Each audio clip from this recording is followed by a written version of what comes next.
जी अस्सलाम वालेकुम नाजरीन, कैसे हैं आप। मैं इमरान वसीम, आपका दोस्त, आपका भाई, आपका बेटा वीडियो लॉग के ज़रिए आपकी खिदमत में हाज़िर हूँ। सबसे पहले तो आप तमाम देखने वालों को मेरी तरफ़ से नए साल की बहुत बहुत मुबारकबाद और मेरी तरफ़ से आप सब के लिए और पूरी पाकिस्तान की 24 करोड़ अवाम के लिए और पूरी उम्मत मुसलमान के लिए दुआ है कि नया साल हम सब के लिए ढेर सारी खुशियाँ लेके आए।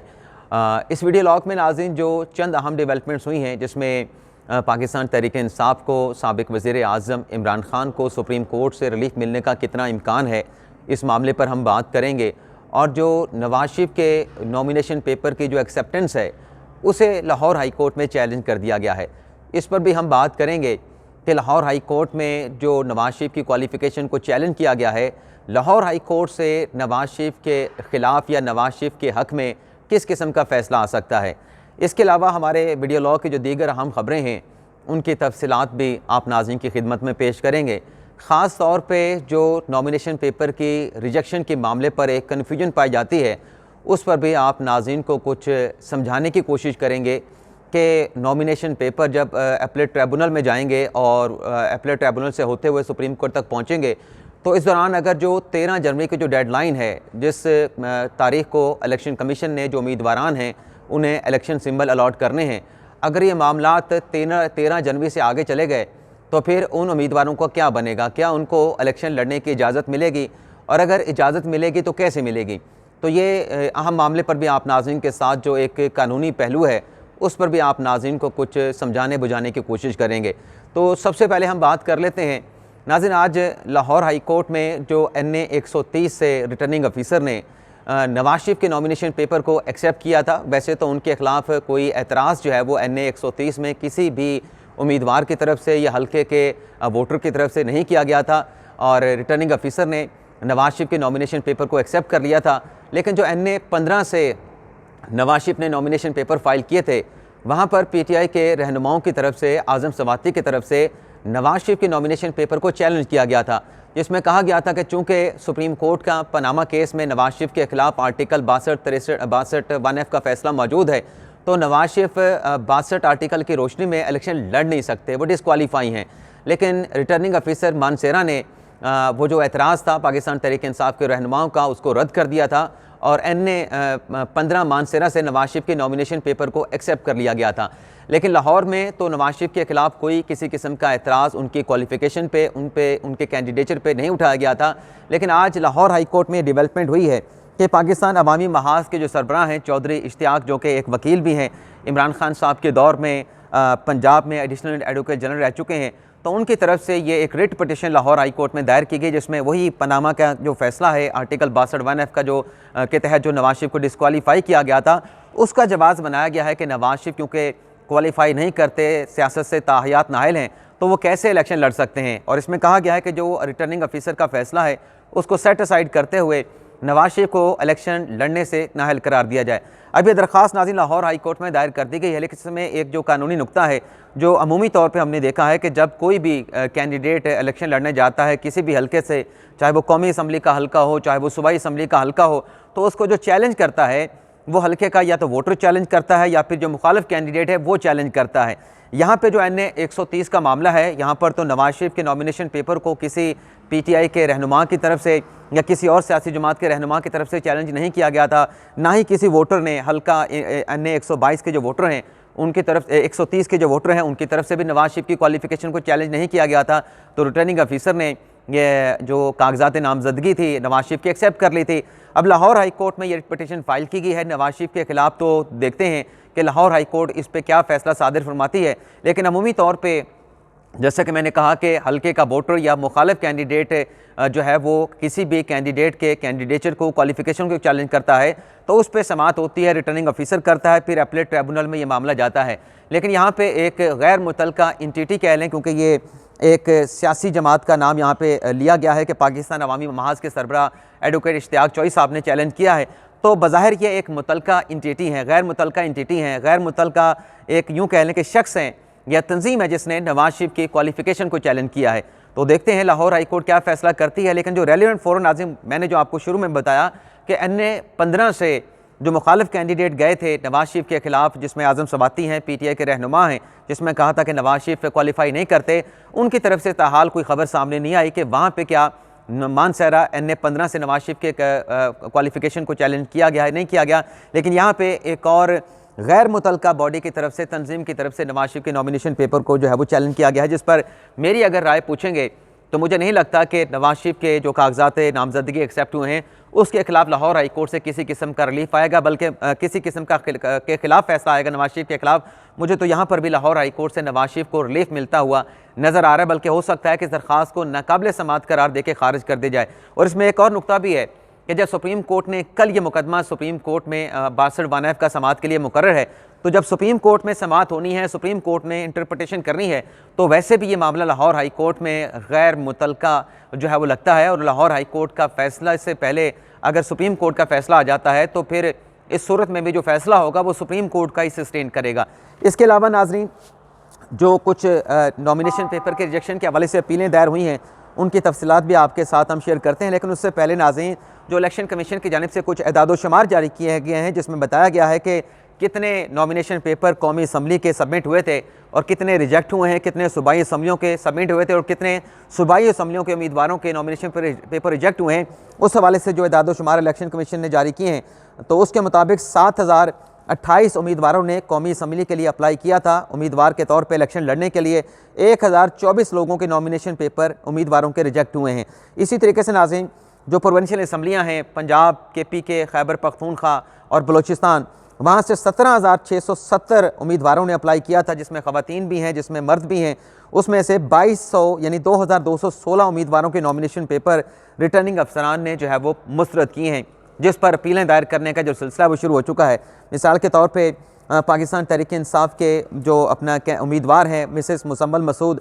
PP 176 से, उन्होंने आज अपील जो है वो लाहौर हाई कोर्ट के ट्रिब्यूनल में दायर कर दी है, जिसमें कहा गया है कि हक़ाइक़ के मुनाफी उनके नॉमिनेशन पेपर रिजेक्ट किए गए हैं। रिटर्निंग ऑफिसर का फैसला कलअदम करार देते हुए मुझे इलेक्शन लड़ने की, यानी मिसेस मुसम्मल मसूद को इलेक्शन लड़ने की इजाज़त दी जाए। इसी तरीके से नाज़रीन, उमैर खान न्याजी जो कि NA-89 से इमरान खान के साथ उन्होंने भी नॉमिनेशन पेपर जमा करवाए थे, तो NA-89 से इमरान खान के नॉमिनेशन पेपर भी रिजेक्ट हुए और उसके साथ साथ उमैर खान न्याजी के नॉमिनेशन पेपर भी रिजेक्ट हुए। तो इस पे लाहौर हाई कोर्ट के ट्रिब्यूनल ने समाअत करते हुए मिर्ज़ा वकास रऊफ़ और जस्टिस अब्दुल अजीज़ ने मुतलका फ़रीक़ैन को नोटिस जारी कर दिए हैं। इसके अलावा नाज़रीन, लाहौर हाई कोर्ट में मजमूई तौर पे आपको बताते चलें कि 9 अपीलेट ट्रिब्यूनल तश्कील दिए गए हैं। जो पंजाब से नॉमिनेशन पेपर मुस्तरद किए गए हैं उस पर 9 ट्रिब्यूनल जो है हाई कोर्ट के, जिसमें 2 जजेस शामिल होंगे, ये इन अपीलों पर समाअत करेंगे। इसके अलावा नाज़रीन, जो फिरदौस शमीम नकवी साहब जिन्होंने रिटर्निंग ऑफिसर का फैसला चैलेंज किया था, उनके भी NA-236 से जो कागजात नामजदगी थी मुस्तरद कर दी गई थी। तो फिरदौस शमीम नकवी साहब की अपील पर जो है, जो पहला ट्रिब्यूनल था उसने तो समाअत करने से इनकार कर दिया था। दूसरे ट्रिब्यूनल के सामने अब यह मुकदमा फिरदौस शमीम नकवी साहब का समाअत के लिए मुकर्रर किया जाएगा। इस्लामाबाद हाई कोर्ट के बाहर नाज़रीन डॉक्टर बाबर अवान साहब ने बात की है, जिसमें डॉक्टर बाबर अवान साहब ने यह कहा है कि किसी को आइन जो है इलेक्शन लड़ने से नहीं रोकता, और साथ में उन्होंने कहा कि जो हथकंडे इस्तेमाल किए गए पाकिस्तान तहरीक इंसाफ के उम्मीदवारों के खिलाफ, इस पर हम सुप्रीम कोर्ट तक जो है वो जाएंगे, यानी सुप्रीम कोर्ट में जाएंगे। अब यहाँ पे नाज़रीन, मेरा जो मैंने बाबर अवान साहब की ये तकरीर का हवाला दिया इसलिए दिया कि जहाँ बाबर अवान साहब खुद कह रहे हैं कि आइन किसी को इलेक्शन लड़ने से नहीं रोकता, तो फिर आप नवाज शरीफ के खिलाफ भी जा रहे हैं कि नवाज शरीफ को इलेक्शन लड़ने की इजाज़त ना दी जाए। यानी आपके अपने कैंडिडेट हों तो इलेक्शन, जो आइन है, कॉन्स्टिट्यूशन ऑफ पाकिस्तान है, दस्तूर पाकिस्तान है, तब आप कहते हैं, आप उसकी इंटरप्रटेशन ये करते हैं कि किसी को इलेक्शन लड़ने से आइन पाकिस्तान नहीं रोकता। लेकिन अगर आपका मुखालिफ कोई है, नवाज शरीफ है, कोई और मुखालिफ है, उसके खिलाफ आप अदालत में चले जाते हैं कि इसको तो इलेक्शन लड़ने की इजाज़त नहीं होनी चाहिए, इसको तो आप नाअहल करार दे दें। देखते हैं बाबर अवान साहब ने जो ऐलान किया है। लेकिन इसमें नाज़रीन, जो अहम बात है, बेशक ये सुप्रीम कोर्ट से रिज्यू करने की बात कर रहे हैं कि जिस तरीके से नॉमिनेशन पेपर रिजेक्ट हुए, हम सुप्रीम कोर्ट से रिज्यू करेंगे। जो पहला प्राइमरी फोरम बनता है वो अपीलेट ट्रिब्यूनल बनता है। अपीलेट ट्रिब्यूनल को आप बाईपास करके आप सुप्रीम कोर्ट नहीं आ सकते। सुप्रीम कोर्ट आएंगे, सुप्रीम कोर्ट आपको ट्रिब्यूनल के पास भेज देगी कि पहले ट्रिब्यूनल को फैसला करने दें। तो ये भी पता नहीं किस किस्म के बयानात हैं, जिसका कोई जो एक कॉन्स्टिट्यूशनल स्कीम है, जो कानून का मैकेनिज्म है, उसके साथ कोई ताल्लुक नहीं। अब बहुत सारे दोस्त, जो एक कन्फ्यूजन दोस्तों में पाई जाती है, सुनने वालों में भी कुछ हो सकते हैं, जो ये कहते हैं, कल मुझे X.com के ऊपर मुख्तलिफ दोस्तों ने सवाल उठाया, मैंने उनसे कहा कि ये जो कागजात नामजदगियाँ मुस्तरद हुई हैं। इसमें नाज़रीन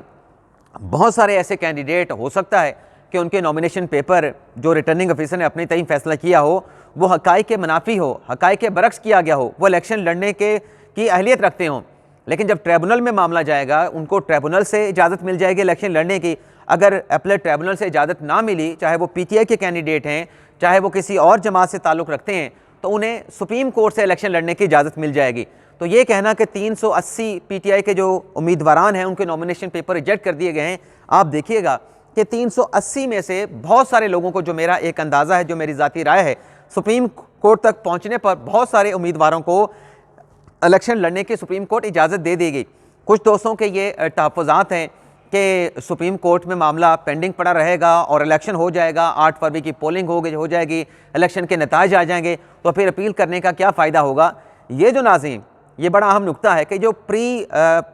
इलेक्शन की जो अपीलें होती हैं, जिसमें आपके नॉमिनेशन पेपर रिजेक्ट होते हैं, ये इलेक्शन की डेट से पहले पहले इसको अदालतें डिसाइड करती हैं, सुप्रीम कोर्ट भी डिसाइड करते हैं, अपीलेट ट्रिब्यूनल भी डिसाइड करते हैं। और अगर 13 जनवरी की जो कट ऑफ डेट है जिस पर इलेक्शन कमीशन ने उम्मीदवारों को इलेक्शन सिंबल देने हैं, उससे अगर आगे भी मामला चले जाते हैं, जैसा कि अपीलेट ट्रिब्यूनल ने 10 जनवरी तक इन केसेस का फैसला करना है, उसके बाद 3 दिन हो गए, 3 दिन के बाद इलेक्शन कमीशन जो है मुतल्लिका कैंडिडेट्स को पार्टी टिकट्स के मुताबिक इलेक्शन सिंबल अलॉट कर देगा। ये मामला 13 जनवरी से आगे सुप्रीम कोर्ट तक चलेंगे, लेकिन उनकी जो फेट होगी वो subject to the decision of Supreme Court से मुंसलिक होगी। यानी अगर यूँ समझें कि अगर उमैर न्याज़ी साहब के नॉमिनेशन पेपर रिजेक्ट हुए हैं, अपीलेट ट्रिब्यूनल से भी उनके हक़ में फ़ैसला नहीं आता और वो सुप्रीम कोर्ट आ जाते हैं और 13 जनवरी की डेट गुजर जाती है, लेकिन उनके हल्के की हद तक मामला पेंडिंग पड़ा रहेगा जब तक सुप्रीम कोर्ट का फैसला नहीं आएगा। वहाँ पर जो टिकटों के अलाटमेंट का सिलसिला है या हतमी फहरिस्त जारी करने का फैसला है, वो सुप्रीम कोर्ट के हतमी फैसले के साथ मशरूत होगा, जो कि 8 फरवरी से बहुत पहले सुप्रीम कोर्ट अनाउंस कर देगी। सुप्रीम कोर्ट में जो अपीलें, कुछ एक दोस्त ने कहा कि देखें, आज जैसा कि मिसाल उन्होंने यही दी थी कि जो अलीम खान ने 2016 के ज़िमनी इलेक्शन में जो NA 122 में लड़ा गया था, उसमें अयाज सादिक साहब जीते थे, नून लीग के रहनुमा। एक दोस्त ने x.com पे कहा कि ये देखें 2016 की अपील है, आज की बात हो रही है कि आज सुप्रीम कोर्ट 6-7 सालों के बाद उस पर समाअत करने जा रही है। तो पहले तो ये सवाल बनता है कि इतने साल तक ये मामला सुप्रीम कोर्ट में ज़ेर इल्तवा क्यों रहा। ये तो इतने चीफ जस्टिस साहबान गुजरे हैं, उनको लगाना चाहिए था। अब काजी फैसल साहब के ऊपर ये मुद्दा नहीं डाल सकते। लेकिन नाज़रीन, इन केसेस में जो इलेक्शन के बाद, यानी इलेक्शन के नताइज के बाद जो अपीलें आती हैं, वो सालों सुप्रीम कोर्ट में चलती रहती हैं। ये उसको किस्म का केस था अलीम खान बनाम अयाज सादिक वाला। लेकिन जो नॉमिनेशन पेपर के खिलाफ अपीलें आती हैं, वो पोलिंग की डेट से पहले जैसे कि 8 फरवरी की पोलिंग की डेट है, उससे पहले डिसाइड हो जाती है और जिस चीज़ को इलेक्शन लड़ने की इजाज़त मिलती है, उसका नाम उस फहरिस्त में, इलेक्शन लड़ने वाले कैंडिडेट्स की फहरिस्त में जो है वो शामिल कर लिया जाता है। तो कोई अगर ये समझता है कि ये अपीलें प्री इलेक्शन की नॉमिनेशन पेपर के फैसलों के खिलाफ सुप्रीम कोर्ट से डिसाइड नहीं हो पाएंगी, सालों पड़ी रहेंगी, तो ये उसकी कन्फ्यूजन है, ये उसकी गलतफहमी है। ये 8 फरवरी से पहले सुप्रीम कोर्ट डिसाइड करेगी और जिसको इजाज़त मिलेगी वो 8 फरवरी के इलेक्शन में हिस्सा लेगा, जिस भी पार्टी के साथ उसका ताल्लुक होगा। इसके अलावा नाज़रीन, बैरिस्टर गौर साहब ने रात स्टेटमेंट दिया कि जो कुछ भी हुआ, हमारे लोगों के नॉमिनेशन पेपर रिजेक्ट हुए हैं तो हम अपीलेट फोरम पे जाएंगे, लेकिन इलेक्शन का बाइकाट करने का हमारा कोई इरादा नहीं। आज नाज़रीन, सुप्रीम कोर्ट में ये डेवलपमेंट हुई कि शोएब शाहीन साहब, जिनके नॉमिनेशन पेपर इस्लामाबाद से रिजेक्ट हुए, वो चीफ जस्टिस की अदालत में पेश हुए। चीफ जस्टिस जो आज विंटर वेकेशन के बाद पहली मरतबा अदालत में बैठे, उन्होंने अपनी अदालत लगाई। कमरा अदालत नंबर 1 में उनके बेंच में जस्टिस मोहम्मद अली मज़हर साहब थे, जस्टिस मुसर्रत इलाही साहबा थी। तो जैसे ही अदालती कार्रवाई का आगाज़ हुआ तो शोएब शाहीन साहब रोस्ट्रम पे आए। उनकी तरफ से कहा गया कि माय लॉर्ड, मैं सिर्फ 30 सेकंड आपके साथ बात करना चाहता हूँ। तो काजी फैसल साहब ने कहा कि करें बात, क्या आपने कहना है। तो बड़े अच्छे माहौल में बात हो रही थी। तो